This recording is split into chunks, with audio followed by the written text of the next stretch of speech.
Well, hey, everybody. My name is Reed, and this is the first time that I'm going to show up on a video. If you have been following along, I just moved, and I'm in a new place, and I'm kind of trying to figure out this new setup. So I've got a big screen of green over here, and I've got a light here, and this stuff's probably going to change, but we're going to give it a try today. Starting with, in this new place, 5 random books. So let's see. We got The Clock Book by Oscar Weigle and pictures by T. Izawa. It's a preschool puppet book. I've got a couple of these, but let's take a look at this one. Hickory Dickory Dock. The mouse looks at the clock, as one does. The sun is rising. My, it's red. It's time to hop right out of bed. What time is it? All right, okay. I know there'd be a test here. So the big hand's pointing at the 12, and little hand's pointing...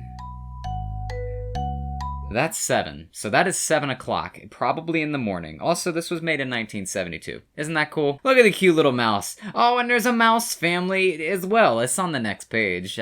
Hopefully it's showing up right here, otherwise this entire video is just gonna be completely ruined. Hickory Dickory Dock. The mouse looks at the clock. Time for breakfast. Time to eat.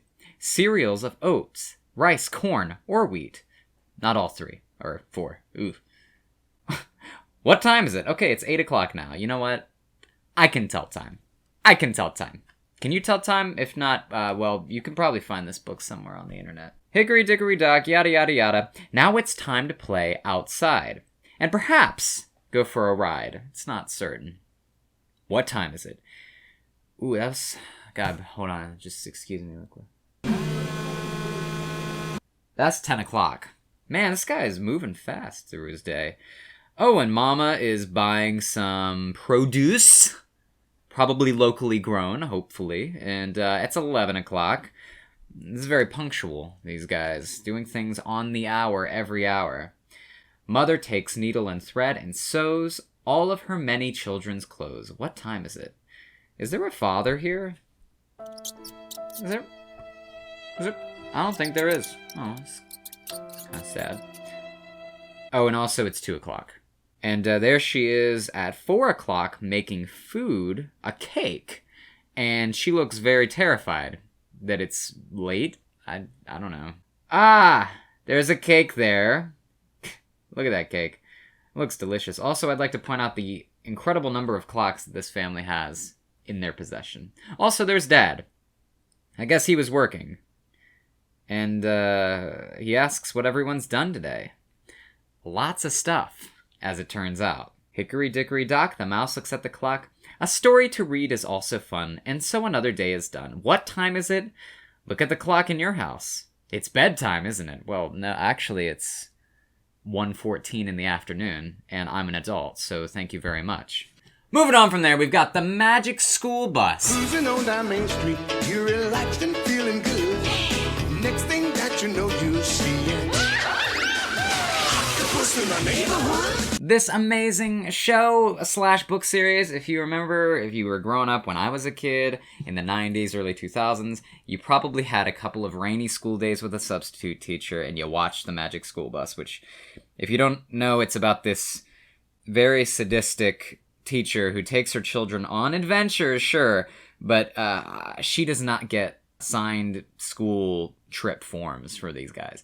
And well, that's just not very responsible, really, Miss Frizzle. What's going on with that? Anyway, we're gonna go on an adventure to the ocean floor. We were putting the finishing touches on a display about how ocean animals swim when someone said, "I wish we could go swimming." Miss Frizzle looked up. Ha! We know what that means. Without warning, she said, "As a matter of fact, children, without warning." Everybody cheered. Sometimes having a weird teacher isn't so bad. All right, what's all this here? Did she say ocean? Where we can swim and play? Is she serious? Don't ask, just pack your beach bag. I like that one. That's a good way of addressing it. Oh, so sure enough, they are at the beach, and that person seems to have a hole in their hat there. That's unfortunate. Can I just point out, Miss Frizzle has anchors on her shoes. She's got some style, but that's probably a little bit unnecessary. That's kind of heavy. Look at this guy. Lenny's lifeguard scrapbook. And here's him showing some lady a picture of him saving a 3rd grader last summer. Kid does not look happy. Kid just, it looks like he's standing in very shallow water. And, well, I hope Lenny lifeguard's doing his best. There's him with other pictures saving kids, and nobody cares. That's kind of sad. Yeah, I mean, he's a lifeguard at the end of the day. He's trying to save kids!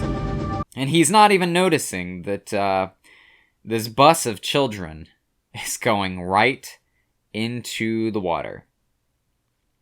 Oh, pardon me, please. I have to rescue a school bus. Oh, and he's just gonna hop on in. Even the bus is saying help. This bus is... Some soul is trapped inside of this bus. And Miss Frizzle, she could be some kind of witch or sorceress or something like that. I don't know. There's a lot of unanswered questions in the Magic School Bus series. And, well, we ain't answering them today, let me tell you. Alright, I'm sure there's a lot of nice information here. We've got squids, flounders, sea anemones. Class, the water is getting deeper and deeper. Ocean science is too deep for me. Okay, what's that kid's name? I'm gonna look it up. What is it? His name's Arnold. There you go. That's what it was. Oh, look, a school of fish. Look, a school of children. I wish we had a bus. Ha ha, that's funny. The fish are saying that. Most of the seafood we eat comes from here, on the continental shelf, Arnold. Oh, that's his name!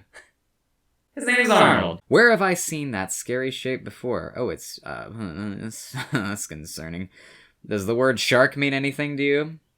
Oh no! Children should not be swimming in shark-infested waters. Thanks for the safety tip, Lenny. Lenny, you're hard to love, but you're harder to hate. This is where it gets interesting, alright? Because they're going deep. They're going into the dark water. Water? Oh. Bottled water! They're going into the dark water. Where it's not just regular, everyday darkness, but it is, in fact, advanced darkness. There's lots of scary fish. The bus is terrified. Oh, look at that. They're back in the top of the water now. And there's still some crazy stuff to see, like the moray eel. And now they're surfboarding on the bus. Why? And now they're actually... Oh, God, look at that. They're hanging 10. Lenny the lifeguard. People have died. People have died because Lenny has not been there. But, who cares? Could you take a picture, please? I've never saved a whole class before. Lenny, you suck so much. And, oh, there's Miss Frizzle with, a walrus, a seagull, and an otter in her bathtub. Well, okay then. Well, I just read this entire book, but... it didn't record. Ain't that great? Basically, The Little Freight Train That Saves the Day is a book from the 50s / the 40s, and it's got this little train guy. Look at him. Look, he's so happy. The guy goes toot toot toot because he's so happy. And the train, he toots at a big train, but that train doesn't toot back because that train is a dick. Anyway, he goes and gets some wood and he gets some logs and stuff. He's like, man, I'm doing such a good job. He gets some milk from the cows that are chewing their cud. He keeps on going. He goes over a bridge. He picks up some coal because that's the future. He goes past a bunch of kids and he's like, you know what? I ain't picking these kids up, because I don't carry people. But that's a lie, because he has the engineer and the conductor. And so he's going, and he's going back, and he drops off all the stuff, and he feels empty inside. But then he gets a bunch of picnickers, because their train broke down, so they're like, hey, can we hop on with you? And they do. And they go all the way. They go choo choo choo all the way back to the big city, where he drops all these people off, and there's clapping and cheering, and they go... back to the train yard, and he saved the day. This little train. I'm not reading this again. Sorry. Moving right along, we're taking a look at Tiny Dinosaurs, which is a tiny book. It's a little golden book, actually. And, well, wow, it's a big boy. That's a 5-story house. And he's taller than the house. His name is the Ultrasaurus. Fierce Tyrannosaurus was as tall as a telephone pole and weighed as much as a school bus. When he ran, the ground must have trembled. Well, that's a very astute observation. He's not very tiny. Where are the tiny dinosaurs? I was promised tiny. Or teeny, if you're so inclined. Tiny dinosaurs! Okay, well, there they are. Not all dinosaurs were giants. Dinosaurs came in all sizes, just as animals do today. Many dinosaurs were no bigger than you. Some were even smaller. Well, it's kind of subjective, I guess. I mean, it depends on the person. I mean, I'm not, that tall, but, I'm not that short either. Dinosaurs once lived all over the world. Some may have lived right where you live today, but the world did not look as it does now. There were no people, houses, or roads then. Many kinds of strange plants grew everywhere. The weather may have been much warmer than it is now. Oh, well, I don't know. It's getting pretty hot, you know what I'm saying? People used to think of dinosaurs as being great big lizards, but we now know that they were not. Lizards are cold-blooded, and today's scientists think some dinosaurs may have been warm-blooded. Wow, that's kind of interesting. I like that this guy over here is just like, hey, what's up, buddy? Compsognathus was a very small dinosaur. It had a close cousin, Archaeopteryx. Both had long nails and sharp teeth. Well, that makes 3 of us. Oh, look at this little guy. But not all the tiny dinosaurs were meat eaters. Some ate only plants. Okay.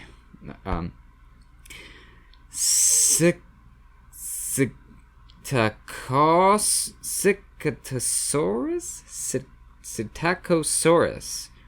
God, who named these? Parrot lizard, I like that better. Had a powerful beak like a parrot's. It used its beak to eat tough plants and small trees, which it ground up in its stomach. With stones it swallowed. This thing swallowed stones to digest its food? What? There's a guy with a very sharp-looking teeth and claw set and the plants, and he's looking cozy, and I'm not going to even bother him. I'm just going to keep moving on. There's a guy who looks like a dragon. There's some of the little tiny baby brontosauruses, and they're coming out of the shell. Look at their little faces! You might not recognize a baby stegosaurus unless you saw it with a grown-up one. Stegosauruses may not have grown their back plates until they got older, or they might have. Who knows? Little dinosaurs would stay close to the nest until they were big enough to go off on their own, just like us. Wow. Many dinosaurs lived in herds with other dinosaurs like themselves. There would have been many little dinosaurs in the group at one time. Did they play with each other? Maybe they did. Chasing each other and splashing about in the water. Well, that's just a fun little thought, isn't it? Look, they got their necks twisted around each other. They're probably fighting. But that one over there, he's not really into it. And, it's dead. Every dinosaur book ends with death. I get it, but at the same time. This is a sad bear. It's Betty's sad bear, actually. And that's our last book for the day. Betty's sad teddy bear. Betty had a sad little teddy bear. She gave him lots of things to make him happy. Blocks, crayons, colored paper. Teddy bear was not at all happy. He's so entitled, this bear. She gave him blue and yellow balloons, a green toy turtle, and a small red car. They didn't make Teddy happy either. Well, what's he gonna do with a toy turtle? I don't get it. He's a teddy bear. Maybe a train with lots of tracks and many colorful jumping jacks, thought Betty, in rhyme for some reason. And she gave them to him as quickly as she could. Still, Teddy didn't seem happy. Now Betty was sad too. She began to cry. Betty's mother came in to see what the trouble was and beat her savagely. "It's Teddy, Mother. Why is he so sad? Why are all of these things that I'm buying him not making him happy? I just don't get it." "What did you do to make him happy, Betty?" asked Mother, as Betty is groveling at her knees looking for wisdom as she sits on her rocking chair, and there's a couple of things up on the shelf there. They look kind of yummy. I bet that one's orange juice. "I gave him everything a bear could want. Blocks, crayons, paper, balloons, a toy turtle, a red car. What more could I give him?" Where's this going? "You forgot the most important thing of all. love Teddy. Love Teddy? They messed up. Teddy wants to feel that he belongs to someone. He wants to feel that he belongs to you. Betty ran to her sad teddy bear. She threw her arms around him and gave him a great big hug. Teddy was happier than he had ever been before in all his life. Wow! Now Teddy plays with all the things that Betty gave him. Oh, so he liked the stuff after all. He is a very happy little teddy bear. Look at that. Look at that. That's how I hope you guys feel when you watch the videos. Also, that's it.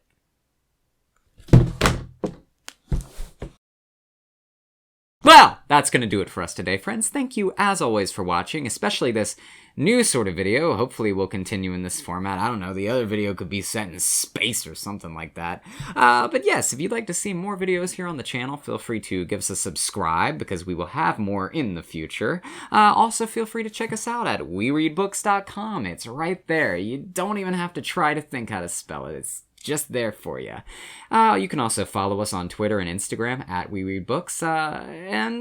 Yeah, I think that's it. I do hope that you will join me the next time we read something together. Ta-ta.